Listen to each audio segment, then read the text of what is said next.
नमस्कार, मैं भारत विकास आज जिला बुलंदशहर में आजाद समाज पार्टी के राष्ट्रीय कोऑर्डिनेटर सदस्य मीटिंग लेने के लिए पहुंचे हैं। आज हम जानेंगे किस विषय में आज जो मीटिंग ली गई है। सर, चैनल पर आपका स्वागत है। धन्यवाद। सर, जो आज भीम आर्मी और आजाद समाज पार्टी की मीटिंग ली गई है, किस संबंध में मीटिंग को लिया गया है?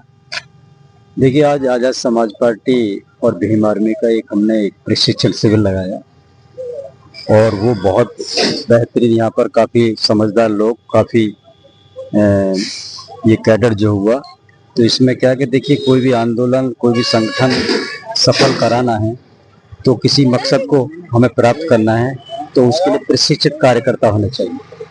यदि फौज अपने उनको पलटन को अगर प्रशिक्षित नहीं करेगी, अपने कमांडर को प्रशिक्षित नहीं करेगी, तो जिस गोल के लिए, जिस उद्देश्य के लिए वो काम कर रहे हैं, वो उसको हम प्राप्त नहीं कर पाएंगे, क्योंकि दुश्मन उन पर हमला कर देगा और उससे नुकसान हो जाएगा। इसी तरह से हमने कार्यकर्ताओं को प्रशिक्षित करने का काम करा और ये कार्यक्रम हमारा पूरे देश में चल रहा है। केवल सहारनपुर में, यहाँ मुझे बुलंदशहर नहीं, आजाद समाज पार्टी भीम आर्मी के कार्यकर्ताओं को प्रशिक्षित करने का कार्यक्रम, उनके जो सीनियर कार्यकर्ता हैं आजाद समाज पार्टी के, भीम आर्मी के, वो सारे के सारे जो प्रशिक्षित जो कैडर लेते हैं, पूरे देश में कैडर देने का काम कर रहे हैं, क्योंकि हम इस देश की व्यवस्था को बदलना चाहते हैं।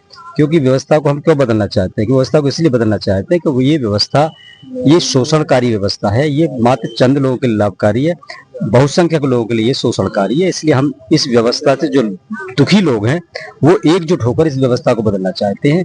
और इस व्यवस्था को अगर बदलना है तो हमें प्रशिक्षित कार्यकर्ता तैयार करने होंगे और प्रशिक्षण देना पड़े। इस तरह से आज प्रशिक्षण देने का हमने काम किया। यहाँ 2024-27 में बीजेपी को आप कैसे टक्कर दोगे? देखिए, बीजेपी को टक्कर देने का हम जो बता रहे हैं कि बीजेपी को टक्कर हम इस तरह देंगे। पहले 2025 के लास्ट में ही इसका जिला पंचायती चुनाव है। इसमें हमारा आजाद समाज पार्टी का ये समझिए कि बहुत अच्छा रिजल्ट आएगा।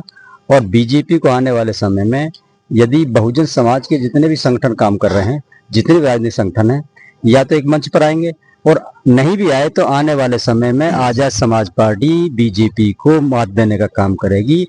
बीजेपी को अगर बदलने का काम करे तो केवल आजाद समाज पार्टी करेगी।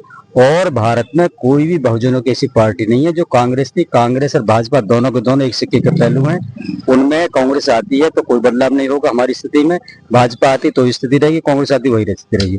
यदि बदलाव अगर होगा तो बहुजनों की कोई पार्टी आएगी, बहुजनों का कोई लीडर आएगा, वो प्राइम मिनिस्टर बनेगा, तो वो इस देश की व्यवस्था को बदल सकता है, अन्यथा ये व्यवस्था बनी रहेगी।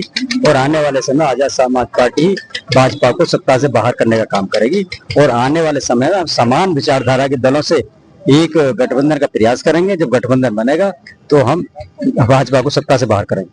इंडिया गठबंधन ने 2024 के लोकसभा में आजाद समाज पार्टी को अपने साथ नहीं लिया, कुछ पता? देखिए, है क्या, चाहे कांग्रेस हो या और पार्टी हो, उनको हमारे वोट तो चाहिए, लेकिन हमारा लीडर नहीं चाहिए। जब लीडर हमारा नहीं होगा, हमारा नेतृत्व कौन करेगा? जब हम उनको वोट तो दे देंगे, फिर तो उनकी मेहरबानी के ऊपर है, वो हमें कुछ दें या ना दें। भाई, हमारा लीडर वहां होगा तो हमारी लड़ाई का हमारा अधिकार, हमारी भागीदारी इतनी है, हमें इतनी हिस्सेदारी मिलनी चाहिए। इसलिए वो लीडर नहीं चाहते, केवल हमारे वोट चाहते हैं। तो कांग्रेस को वोट हमारे लोगों ने इसलिए नहीं दिया कि हमारा कुछ भला करेगी, क्योंकि हमारे लोग भाजपा से ज्यादा दुखी थे, इसलिए इंडिया गठबंधन को वोट दिया। वो ये ना समझे कि भाई हमारे लोग इंडिया गठबंधन की तरफ चले गए हैं। हमारे लोग बहुत होशियार हो चुके हैं, क्योंकि हमारे महापुरुष जिन्होंने काम किया है समाज में, उन्होंने बहुत होशियार कर दिया है। और हम लोग बहकावे में आने वाले नहीं है। आने वाले समय में हम इस देश के शासक बनेंगे, इसके लिए हम काम कर रहे हैं। सर, भीम आर्मी की रैलियों में भीड़ देखी जाती है, लेकिन वोट में तब्दील नहीं हो पाता। देखिए, एक ना एक दिन वोट में जरूर तब्दील होगा, क्योंकि पहले भीड़ होती है, उसके बाद ही वोट में कन्वर्ट होता है। ये हम इसके लिए काम कर रहे हैं, जो कैडर देने का काम कर रहे हैं। ये भीड़ सारी की सारी वोट में कन्वर्ट होगी और आने वाले समय में हम इस देश के शासक बनेंगे, बाबा साहब कह गए, और उस पर विचार को आत्मसात करके हम काम कर रहे हैं। और